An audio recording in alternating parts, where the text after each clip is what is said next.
Drag really helped me come out of that really dark place that I was in, and it allowed me to be expressive of myself. It means everything to me, honestly. It's literally my livelihood. Brian Hernandez is a drag performer. I was born and raised in San Antonio, Texas. My stage name is Miss Taint. I've been Miss Taint for about 9 years, performing at local bars, clubs, venues. My style is primarily like glamour and horror. Sometimes I'll go out and I'll put a whole prosthetic, really scary face, but then I'll be wearing like the most gorgeous ball gown that you've ever seen. But in Texas and in 13 other U.S. states, performers like Brian may soon be looking at fines or even jail time. This is because proposed anti-drag legislation would ban or restrict drag shows in the presence of minors. And Brian thinks that would have consequences that go beyond drag. You know, there's no tiptoeing around it. They're trying to criminalize queer lives. There's a whole spectrum of drag. You know, of course, you have your 18 and up adult show drag performers. And then you have your drag performers that read in libraries as the princesses and queens. There's camp, like really funny comedic performances. There's all types of drag. And at the end of the day, drag is expression. It's queer expression. It's authenticity. And then also it's just honestly bringing happiness to people. You know, we're not harming anyone. People look at us like we're these monsters. People look at us like we're these outcasts, like we're these freaks. But there's a beauty behind it because we all have a story. We'll hear more from Brian later in the show about what it's like for them as a drag performer in Texas right now. But first, the Globe's U.S. correspondent, Adrian Morrow, is here to give us the political context about the concerns that led to this legislation and what it is about this moment that has states targeting drag and its performers. I'm Menaka Raman-Wilms, and this is The Decibel from the Globe and Mail.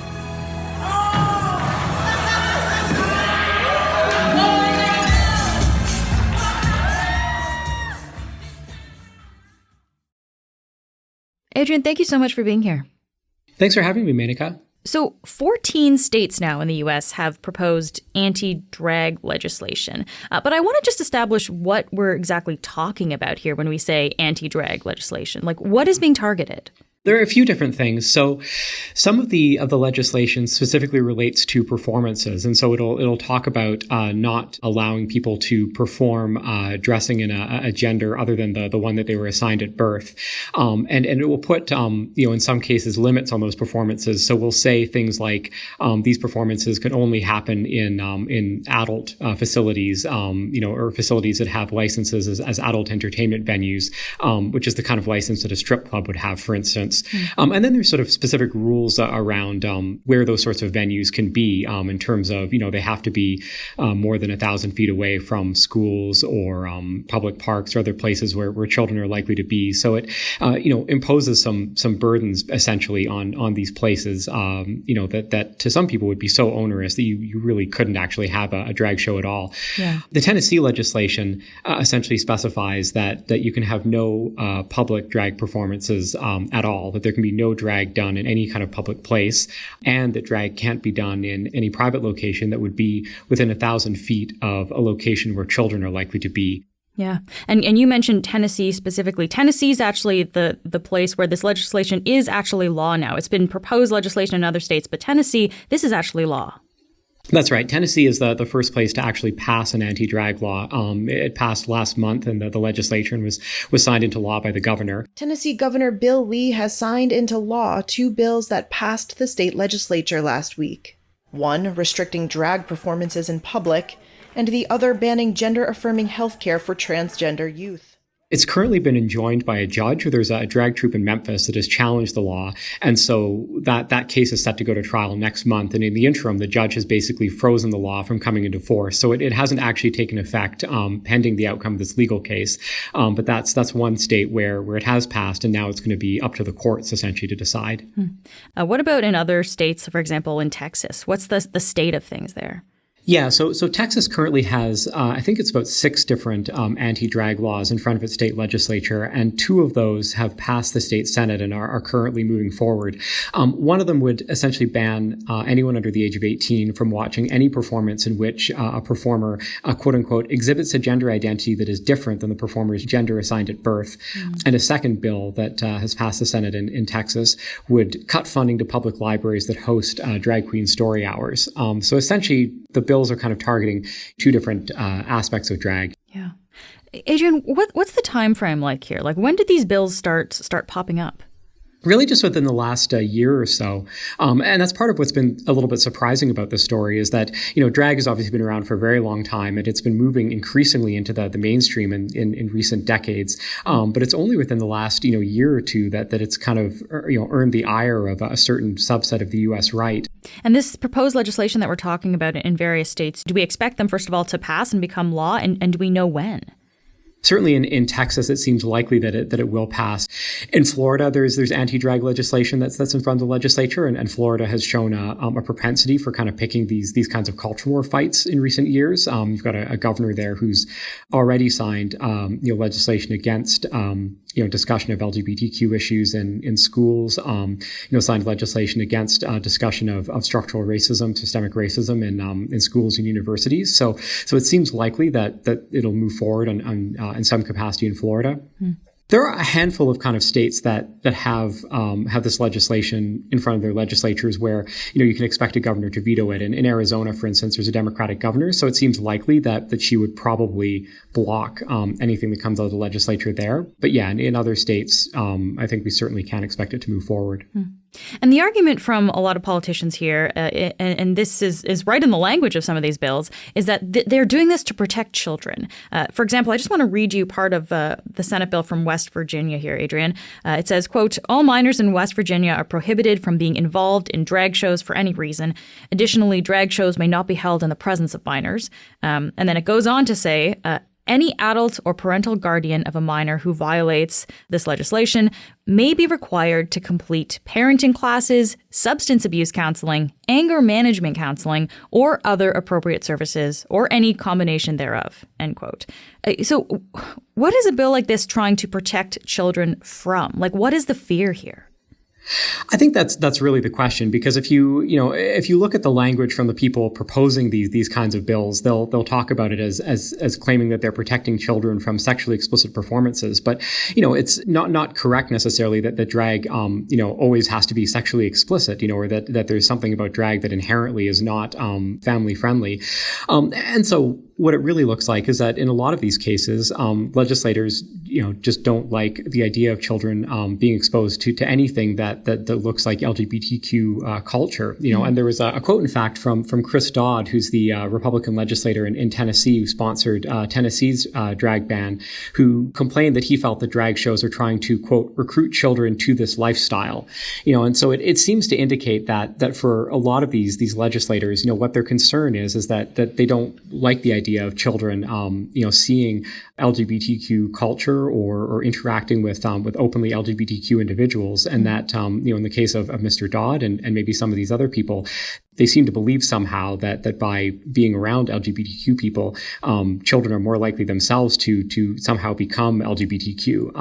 And so I think that's probably at least part of what's kind of driving that kind of language. Part of it kind of comes from these ugly old stereotypes and tropes that I think a lot of people thought were buried by the 70s and 80s of claiming that LGBTQ people are somehow child molesters or pedophiles or that sort of thing. I mean, this kind of goes back to these very ugly kind of bigoted stereotypes, but it also sounds a lot like QAnon talk, and the fact that in the last, couple of years, there's been all this kind of talk in the culture on, a subset of the U.S. right about protecting children and specifically in QAnon about protecting children from a child trafficking ring cabal of Donald Trump's enemies. I don't imagine that the vast majority of the legislators pushing this kind of stuff are adherents of QAnon. I mean, in fact, they probably aren't. I think that the language that they're using tries tries to pathologize, LGBTQ people as somehow being this and kind of plays into those stereotypes. And Adrian, you've been covering the States for quite some time. You're in the States now. And I guess I'm wondering about the climate there that's kind of, causing these things to bubble up at this point. Because it does feel like in the past few years, especially with the popularity of shows like RuPaul's Drag Race and things, drag has become more mainstream. So what is going on here? Like, why are we all of a sudden seeing this anti-drag legislation being proposed in such a wide number of states? I think it has to be understood in the context of the larger culture war, where I think within U.S. politics for a long time, there's been this sort of heavy cultural component. And I think during the Donald Trump era, that's kind of become the glue that's held the Republican Party together, where the kind of Reaganomic, sort of pro-business, free market thread that kind of connected Republicans for several decades. I think a lot of that frayed under Trump, because there are a lot of Trump supporters who, may or may not really agree with that sort of Republican orthodoxy. And so one of the things that kind of holds a lot of these people together, sort of holds the Trump base and now the Republican constituency together, are these kind of escalating culture wars. For a long time, culture war tended to mean abortion and same-sex marriage. But I think that's really broadened in the last few years, to include everything from people sort of pushing back against discussions of institutional racism and structural racism to any kind of discussion of LGBTQ issues and particularly trans issues. And I think that in a lot of cases, these legislators are essentially conflating, trans people and trans rights with drag. And so I think that sort of helps explain why drag specifically has become the target, because, you've already seen in the last few years, legislators in Texas and other places propose bathroom bills, basically, right, saying that you can't, trans people don't have the right to use the bathroom that conforms with their gender identity or their gender expression. You've got across the U.S. a lot of attempts to ban trans people from taking part in sports. And so I think that the sort of anti-drag push has grown out of that kind of push against trans rights.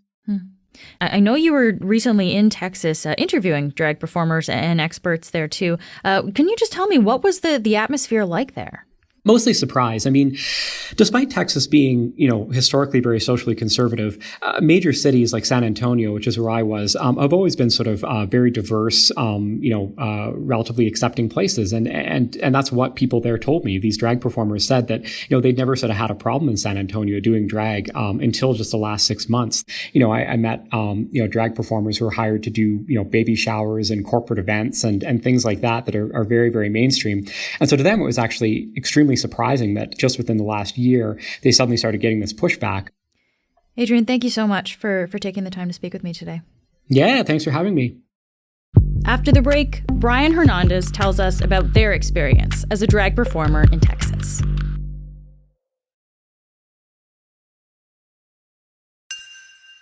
Brian, thank you so much for being here today. Yeah, thank you for having me.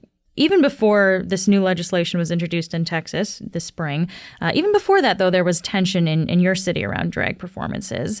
I know you hosted an all-ages event back in December of 2022. Can you briefly tell me what that event was? So basically, we held an all-ages event at the Starlighter. It's our home venue. It's located in the Historic Arts District in San Antonio. And we had been doing all-ages drag shows for about a year before we got attacked.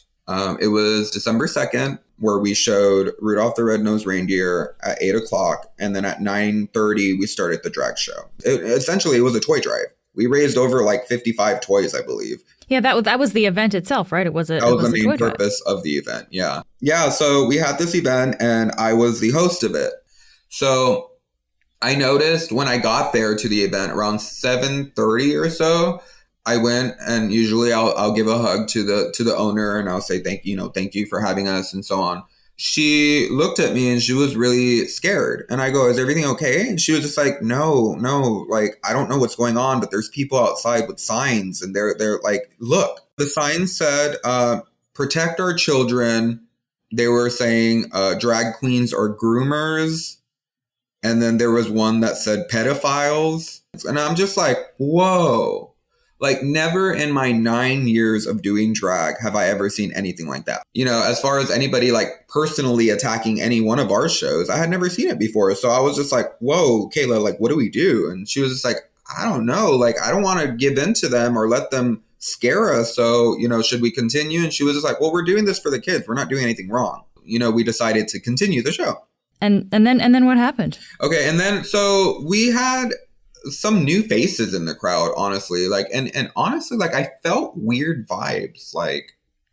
And so we noticed that these two men, and they basically sat down, they were enjoying the show, they were recording all the performers, they even took pictures with the performers afterwards, and the performers actually thought that we had new fans. Well, overnight, we wake up, you know, the night passes, we wake up early in the morning to a smear campaign on one of their Instagrams that tagged all of us and was saying that, you know, this satanic drag show was grooming children by showing Rudolph the Red-Nosed Reindeer trying to lure children in and then showing them inappropriate content. And so the only child in the venue was the little girl. And the little girl was like, the staff was taking care of her. The queens were watching over her. She was in a safe space. What was the drag show, Brian? The drag show was basically like performers dressing up as Christmas trees, dressing up as Rudolph the Red-Nosed Reindeer, dressing up as Frosty the Snowman. The one performance, and it was to Lady Gaga's Christmas Tree. And she came out as a full Christmas tree. And then she did a reveal, as most drag performers do, into another costume underneath. Yes, it could be misconstrued because, you know, she did a reveal into a bra and an undergarment. But the bra was a Christmas tree. The undergarment was a Christmas tree. And this isn't stuff that you'd see anything different than at a movie, at the beach, even like with the way people dress out in public. Like, it's nothing new. So it's just because a drag queen did it. So they ended up doing this smear campaign video, and it went from like 20,000 views to like more right-wing news sources that had like 2 million followers. It never died down because then we started getting death threats. They were posting GIFs and pictures of guns saying we need to get rid of them already. They are not wanted in our country.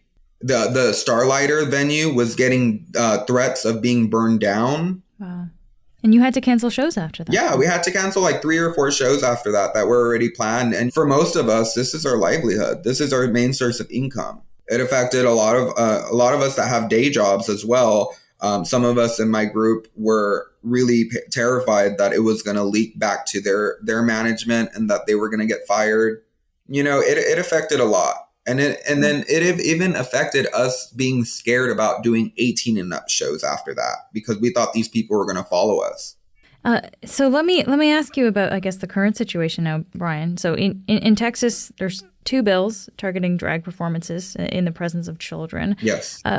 They passed the Senate earlier this month. They're being sent to the House. What happens if these bills become law? Like, what kind of consequences could you face for doing drag?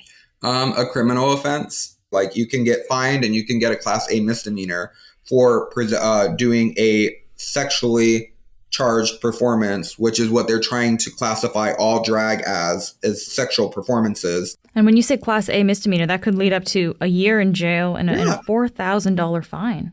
Yeah. Yeah. So, you know, and then that also just affects like how we're able to even find work after that. You know, that goes on our background. All for what? For dressing up and going and being liberated. And I really feel like what this agenda is trying to get America back into this binary system where you have to wear a uniform if you were born a man. You have to present as a man your entire life. If you were born as a woman, you have to present as a woman your entire life. You know, I myself, I'm non-binary. So I go and live my life however I want to present that day. You know, sometimes I go out to eat with my friends where I'm dressed as a woman and where I feel as a woman. And then sometimes I live my life where I look like this. Brian, why do you think these bills and these protests are happening now? Like, why this particular moment? Because it's a distraction. They're distracting from the actual issues of what's really harming children. You know, how many school shootings do we have like every month? We're talking about anti-drag legislation, but we're saying this is actually, it's a much broader way to target trans people. Why do you think politicians are targeting trans and queer people in this way? Because they don't want us to live. Even in Florida, this news thing just came out where in Florida there was a lawmaker that literally said they wanted to eradicate the LGBT community. Well, if it means erasing a community because you have to target children, then damn right we ought to do it. They don't want to see us anymore. That's point blank, period. They don't want us to live. Like, they're trying to go back into the society where there is no more gay people. There is no more LGBT community. And that's why I'm saying, like, they're trying to take away our pride. They're trying to put us back in the closet where we've spent decades, fighting to get out of, fighting to be seen, fighting to be treated equal. And, they're placing all these laws generalizing drag, but in reality, it affects more than just drag performers. They're trying to target the entire community as a whole. Brian, thank you so much for taking all the time to speak with us today. Yeah, of course. Thank you so much for actually caring and trying to listen to queer struggles around the world right now.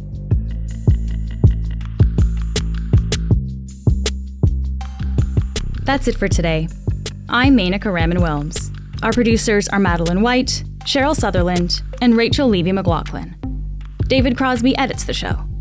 Adrian Chung is our senior producer, and Angela Pacenza is our executive editor. Thanks so much for listening, and I'll talk to you tomorrow.